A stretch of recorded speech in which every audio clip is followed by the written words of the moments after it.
अक्टूबर 7, 2023 ये वो दिन था जिसने इजराइल पैलेस्टाइन के साथ साथ पूरे मिडिल ईस्ट को हमेशा हमेशा के लिए बदल कर रख दिया। और मिडिल ईस्ट ही नहीं, इस एक दिन के नतीजे से पूरी दुनिया पर एक गहरा इंपैक्ट पड़ा है। एक साल पहले जो आग हमास के आतंकियों ने इजराइल में लगाने की कोशिश की, आज उसी आग में जलकर पूरा गाजा स्ट्रिप धूल में मिल चुका है। उसी आग की लपटें आज लेबनान और ईरान तक पहुंच चुकी है और उसी आग से जो धुआं निकला है उससे दुनिया भर के ये जो ग्लोबल इंस्टीट्यूशंस हैं जैसे United Nations, International Court of Justice, NATO, human rights bodies etcetera etcetera, इन सब की पोल खुल चुकी है कि ये कितने डेमोक्रेसी का पालन करते हैं, इंटरनेशनल लॉज का पालन करते हैं। भारत के लोगों से अगर आप इजराइल और ईरान इन दोनों में से किसी एक देश को चुनने को कहेंगे तो ज्यादातर लोग बिना सोचे समझे इजराइल का नाम लेंगे। लेकिन भारत सरकार के लिए किसी भी एक देश को चुन पाना ये थोड़ा मुश्किल होता है। सरकार की काफी सारी डिप्लोमेटिक मजबूरियां होती हैं जिनकी वजह से एक बैलेंसिंग अप्रोच लेकर चला जाता है। एंड इजराइल और ईरान के बीच भारत सरकार जो बैलेंस बनाकर चल रही है, दोनों ही देशों को इंपॉर्टेंस दी जा रही है, ये चीज ईरान की सरकार को काफी अच्छी लग रही है। दरअसल ईरान के भारत में एम्बेसडर की तरफ से काफी सारी इंपॉर्टेंट स्टेटमेंट्स आई हैं जिनमें उन्होंने भारत को थैंक्स यानी कि धन्यवाद भी कहा है और भारत से मदद भी मांगी है।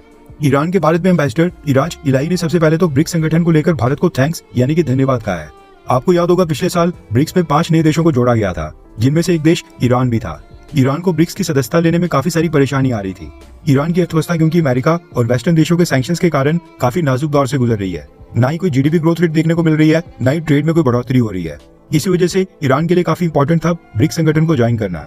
भारत क्योंकि ब्रिक्स का फाउंडिंग मेंबर था, इसलिए भारत के वोट और समर्थन के बिना ब्रिक्स में ईरान की एंट्री इम्पॉसिबल थी। लेकिन भारत की सरकार ने ईरान को ब्रिक्स संगठन का मेंबर बनाने के लिए पूरी तरह से समर्थन दिया था, जिसकी वजह से ईरान ब्रिक्स में शामिल हो पाया।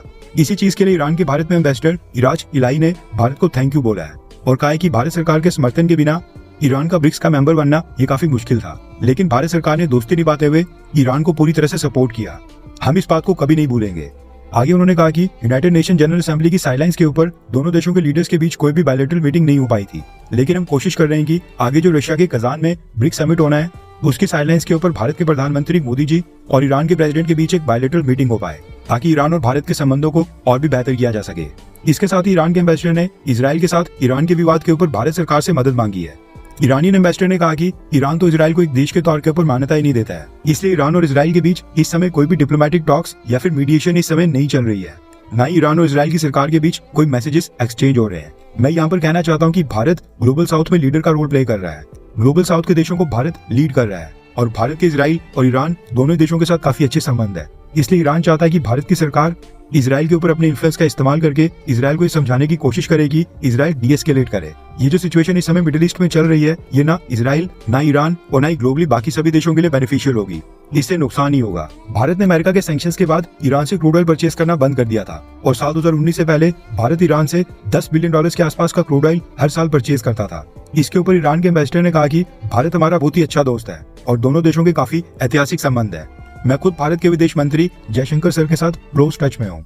ईरान पूरी तरह से समझता है कि भारत क्यों नहीं आज की डेट में ईरान से क्रूड ऑयल परचेज कर रहा है। हम इसके ऊपर भारत को इंसिस्ट भी नहीं करते हैं, यानी इसके ऊपर ज्यादा जोर भी नहीं देते हैं, क्योंकि हम भारत की ऑयल कंपनीज को कोई नुकसान पहुंचाना नहीं चाहते हैं। अभी रिसेंटली भारत के नेवल शिप्स ईरान में नेवल एक्सरसाइज के लिए आए थे। उससे पहले ईरान के नेवल शिप्स भी मुंबई आकर भारत के साथ नेवल एक्सरसाइज में हिस्सा ले चुके हैं। ये दिखाता है कि ईरान और भारत के बीच डिफेंस टाइज भी कितने मजबूत हो रहे हैं और स्ट्रेटेजिक तौर के ऊपर भारत और ईरान आपस में कितने करीब आते जा रहे हैं। ये कहना है ईरान के एम्बेसडर का। इसके अलावा भी ईरान के एम्बेसडर ने काफी बकवास की, लेकिन जो मेन पॉइंट्स थे वो मैंने आपको बता दिए हैं। बकवास इसलिए क्योंकि ईरान के एम्बेसडर ने अपनी स्टेटमेंट्स में हिजबुल्लाह, हमास और हूतीस जैसे आतंकी संगठनों को समर्थन दिया। वैसे वही ईरान है जिसके सुप्रीम लीडर ने कुछ ही दिन पहले कश्मीर के मुसलमानों को आजाद करवाने की मांग की थी, लेकिन तब भी मोदी सरकार को मजबूरी में ही ईरान के साथ कोऑपरेट करना पड़ रहा है। अभी तक कई इजरायली सोल्जर्स भी लेबनान में मारे जा चुके हैं। बढ़ते विवाद में अब ईरान भी शामिल हो चुका है। इसी महीने के शुरुआत में इजराइल पर उसने 180 से ज्यादा बैलिस्टिक मिसाइल्स गिरा दिए।